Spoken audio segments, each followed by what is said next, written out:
Hello dear friends, तो मैं हूं आरती। संस्कृति पीसीएस यूट्यूब चैनल पे आप सभी का स्वागत है। मैं हाजिर हूं एक नए विषय को लेकर के। आज हम बात करने वाले हैं कि भारत दुनिया का तीसरा सबसे बड़ा स्टार्टअप इकोसिस्टम बन गया है। अब आखिरकार हम ये बने कैसे हैं, क्या क्या किया है हमने, क्या क्या विशेषताएं हैं, कितने स्टार्टअप्स हैं, उनका जो है वैल्यूएशन मतलब कितनी वैल्यू है टोटल, और दुनिया में कौन से स्थान पर और कितने स्टार्टअप्स जो है हमारे अच्छे तरीके से काम कर रहे हैं, किन राज्यों में है, नंबर्स क्या है, वो सारा हम देखेंगे। 2016 में हमने स्टार्टअप्स वाले प्लान या जो है मिशंस लॉन्च किए थे, जिनका उद्देश्य था कि ज़्यादा से ज़्यादा लोग जो है स्वरोजगार के क्षेत्र में आए और लोगों को रोजगार देने का प्रयास करें। स्टार्टअप्स का एक ही मतलब होता है कि नौकरी ढूंढने के बजाय आप खुद से जो है नौकरी जनरेट करने का प्रयास करिए। तो क्या लिखा है, भारत दुनिया का तीसरा सबसे बड़ा स्टार्टअप इकोसिस्टम बन गया है। क्लास को आगे बढ़ाएंगे, पहले बात कर लेते हैं रिपब्लिक डे ऑफर के बारे में। 28 जनवरी तक चलने वाला है शानदार मौका। ऑफलाइन क्लासेस में आपको 20% का डिस्काउंट दिया जा रहा है, जो हमारे दिल्ली और प्रयागराज दोनों शाखाओं पर चल रही हैं। ऑनलाइन और लाइव कोर्सेज में अप टू 75% का डिस्काउंट है, साथ में 10% का एडिशनल डिस्काउंट दिया जा रहा है। नंबर है 9555124124, या फिर आप विजिट कर सकते हो sanskritiyes.com की वेबसाइट पर।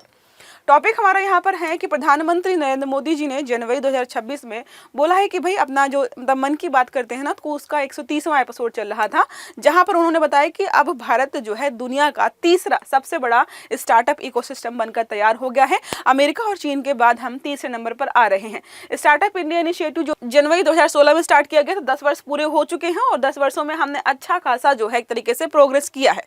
अब जाहिर सी बात है 2016 में शुरू करने के बाद अगर 10 वर्षों में हम तीसरे नंबर पर पहुंच गए हैं पूरी दुनिया में, तो अच्छा ही काम किया होगा। समझ में आ ही रहा होगा इतना आप लोगों को। बात करते हैं यहाँ पर स्टार्टअप्स इकोसिस्टम से जुड़े कुछ प्रमुख तथ्य। तो 10 साल हो चुके हैं, इसमें सारा बताया गया है कि 2 लाख से ज़्यादा जो है DP IIT मान्यता प्राप्त यहाँ पे स्टार्टअप्स आपको देखने को मिलेंगे। दुनिया के 3rd नंबर पर हम पहुँच गए हैं। 21 लाख से ज़्यादा स्टार्टअप्स हम भी हमारे प्रेजेंट टाइम में हैं। 15 लाख करोड़ निजी निवेश यहाँ पर जो है हमें देखने को मिल जाएगा। साथ में जो है 63 से अधिक जो है नियामक सुधार किए हैं ताकि लोग स्टार्टअप्स को अपनाएं और नए नए स्टार्टअप चालू किए जाए।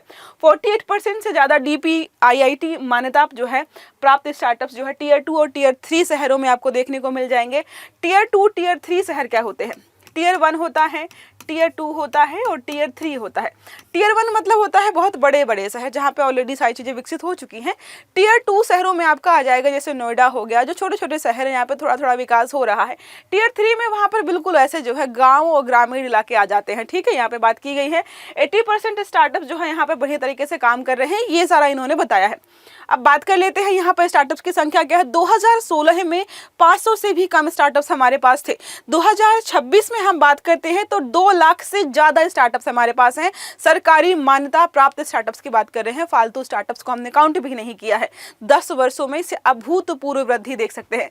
अगर हम बात करते हैं स्टेट वाइज की कहाँ पर कितने स्टार्टअप्स हैं, तो पहले नंबर पर आता है महाराष्ट्र, जहाँ पर 35,992 स्टार्टअप सबसे ज़्यादा। दूसरे नंबर पर है कर्नाटका 21,163 स्टार्टअप्स और तीसरे नंबर पर आता है उत्तर प्रदेश 20,163 स्टार्टअप्स। बाकी अलग अलग राज्यों में यहाँ पर दिए हुए हैं कि कितने स्टार्टअप्स हैं, तो टॉप 3 आपको जो है यहाँ पर याद रखना है। अब वैश्विक रैंकिंग हमने देख ली है, अमेरिका, चीन और भारत। नेक्स्ट बात करते हैं Tier 2 और Tier 3 शहरों की भूमिका। लगभग 50% स्टार्टअप आपको यहीं देखने को मिलेंगे, Tier 2 और Tier 3 शहरों में ही स्थित है। अब बात करते हैं यूनिकॉर्न स्टार्टअप। तो इतने सारे स्टार्टअप्स में यूनिकॉर्न कितने हैं? यूनिकॉर्न की वैल्यू आई होप आप सबको पता होगी कितनी होती है। तो $1 बिलियन से अधिक अगर वैल्यूएशन किसी भी कंपनी का है, स्टार्टअप का है, तो उसको हम क्या बोलेंगे कि ये यूनिकॉर्न स्टार्टअप है। तो बात करते हैं 2014 में केवल 4 थे हमारे पास। 2026 में 120 से अधिक स्टार्टअप्स ऐसे हैं जो कि यूनिकॉर्न स्टार्टअप्स हम कह सकते हैं। लगभग $350 बिलियन की वैल्यूएशन इनकी की गई है। समझ रहे हैं आप कितना अच्छा प्रदर्शन किया जा रहा है। अब बात करते हैं यूनिकॉर्न स्टार्टअप्स की वैश्विक तुलना कि देश दुनिया में भाई कितने हैं। तो यूएस में कितने हैं? 700 प्लस। ठीक है, चीन में है 300 प्लस, हमारे पास है 120 से प्लस, और जो ग्रेट ब्रिटेन और यूके के बारे में बात करें तो 50 से अधिक हैं। इजराइल में 30 के आसपास आपको देखने को मिल जाएंगे। तो समझ में आ रहा है रैंकिंग यहाँ पर हम तीसरे नंबर पर हैं, और चाइना से लगभग आधा, और चाइना भी जो है लगभग जो है 60% कम है अभी यूएसए से। ये रैंकिंग हो गई।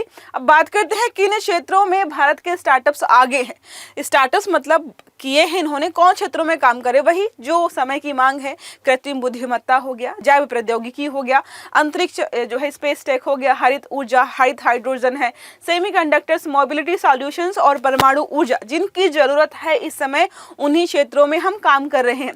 स्टार्टअप इंडिया इनिशिएटिव के बारे में बात करते हैं। 2016 में स्टार्ट किया गया, फंडिंग सपोर्ट मिला, इसके माध्यम से लोगों को इंक्यूबेशन सेंटर्स बनाए गए, रेगुलेटरी सरलीकरण किया गया, मेंटरशिप मिली और ईज ऑफ डूइंग बिजनेस में हमने अच्छा प्रदर्शन करना शुरू किया। एक लाइन यहाँ पर स्टार्ट की गई है, जीरो डिफेक्ट जीरो इफेक्ट। जो अभी 130वां इन्होंने जो है एपिसोड जारी किया था, उसमें एक स्टेटमेंट यूज किया गया था। तो प्रश्न आपका यहाँ से बन सकता है कि प्रधानमंत्री जी ने बोला था कि जीरो डिफेक्ट, मतलब जो हमारे प्रोडक्ट्स बने स्टार्टअप्स के माध्यम से, उनकी उत्पादों की गुणवत्ता बेहतरीन हो, कोई भी गड़बड़ी डिफेक्ट नहीं होना चाहिए।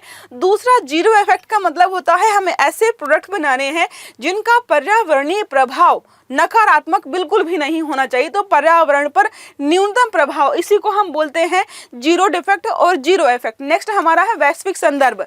तो दुनिया से अगर कंपेयर करें, अगर हमें जो है मार्केट में पहुंच और पकड़ बनानी है तो हमारे प्रोडक्ट्स की गुणवत्ता अच्छी होनी चाहिए। वैश्विक भू राजनीतिक अनिश्चित है, कल को जो है टैरिफ लग सकता है, क्वालिटी पर लगा सकते हैं कि डिफेक्टेड आइटम्स हम नहीं लेंगे, ये चीज़ होगी तो वो नहीं लेंगे। तो भारतीय वस्तु और 50% शुल्क ऑलरेडी लगाया जा रहा है। समाधान क्या है हमारे लिए कि हाई क्वालिटी मैन्युफैक्चरिंग हो, सस्टेनेबल प्रोडक्ट हो, ताकि अलग अलग देशों में इनकी मांग बढ़े। अब बात करते हैं दुनिया के शीर्ष जो है स्टार्टअप्स इकोसिस्टम। अमेरिका का सिलिकॉन वैली और डीप टेक सबसे बेहतरीन माना जाता है। नेक्स्ट है चाइना, मैन्युफैक्चरिंग हब है और स्केल के आधार पर काम करता है। भारत टैलेंट और कॉस्ट एडवांटेज के लिए जाना जाता है। यूके जो है फिनटेक के लिए जाना जाता है और इजराइल जो है डिफेंस और इनोवेशंस के लिए जाना जाता है। प्रश्न हमारा है, स्टार्टअप इंडिया इनिशिएटिव की शुरुआत कब की गई? 2014, 2015, 2016, 2017? सही आंसर आपको देना है कमेंट बॉक्स में। आई होप ये आर्टिकल आपको समझ में आया होगा। अगर वीडियो अच्छा लगा है तो लाइक करना है, चैनल को सब्सक्राइब करना है, बेल आइकन भी दबाएं ताकि जितने भी इस प्रकार के आर्टिकल्स वो सभी आपको समय पर मिलते रहें। तो अच्छे से पढ़िएगा। Have a good day. Thank you.